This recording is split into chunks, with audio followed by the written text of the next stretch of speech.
যে আমি সবকিছু ফেলে দিয়েছি। পরবর্তী সিনে আমরা দেখতে পাই যে নিনার কাছে ফেমোর মার ফোন আসে। আর সে তাকে জিজ্ঞাসা করে যে তোমাদের দুজনের মাঝে সবকিছু ঠিকঠাক আছে তো।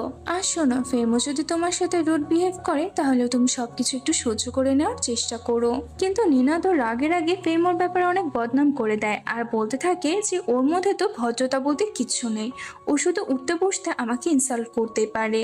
নিনার এই সমস্ত বদনাম তো ফেমো পিছন থেকে সবকিছু শুনে ফেলে। ফেমো তখন রাগে রাগে নিনাকে বলতে থাকে যে অনেক হয়েছে তোমার এই সব কিছু, আর সহ্য করতে পারছি না, এবার তুমি আমার বাসা থেকে বেরিয়ে যাও।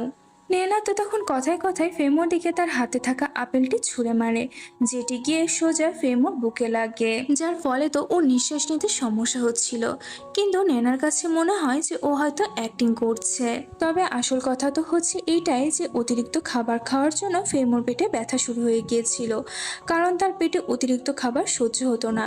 তাই ডক্টর তাকে বলেছিল যাতে সে নিয়ম মাফিক ঠিক মতন খাবার খায়।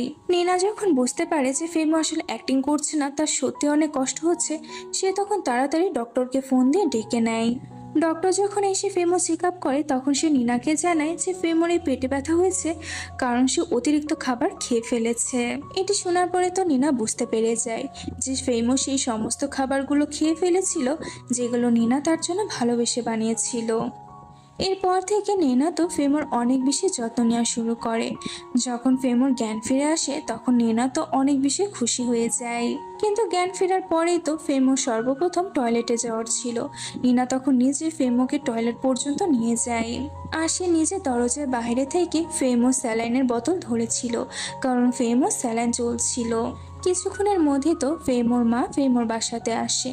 আর সে ফেমোকে দেখে তো এই ব্যাপারটা বুঝতে পারছিল যে ফেমোর মাঝে অনেক পজিটিভ চেঞ্জ চলে এসেছে, কারণ সে ফেমোকে দেখে বুঝতে পারছিল যে তার হারিয়ে যাওয়া হাসিটি ফিরে এসেছে এবং সে তার লাইফে এখন অনেকটাই বেশি খুশি আছে। আর সে তো এটা বুঝতে পারছিল যে এই সব কিছু হয়েছে শুধুমাত্র নিনার কারণে। কিন্তু মা তো এক কদম আগে ছিল, সে তো চাচ্ছিল নাতি নাতনি, মানে সে এখন চাচ্ছিল যে ফেমো এবং নিনা শুধুমাত্র একসাথে থাকবে না, বরং তারা দুজনে একসাথে রিলেশনশিপ শুরু করুক। তবে ফেমার মন তো এখনো ভেঙেছিল।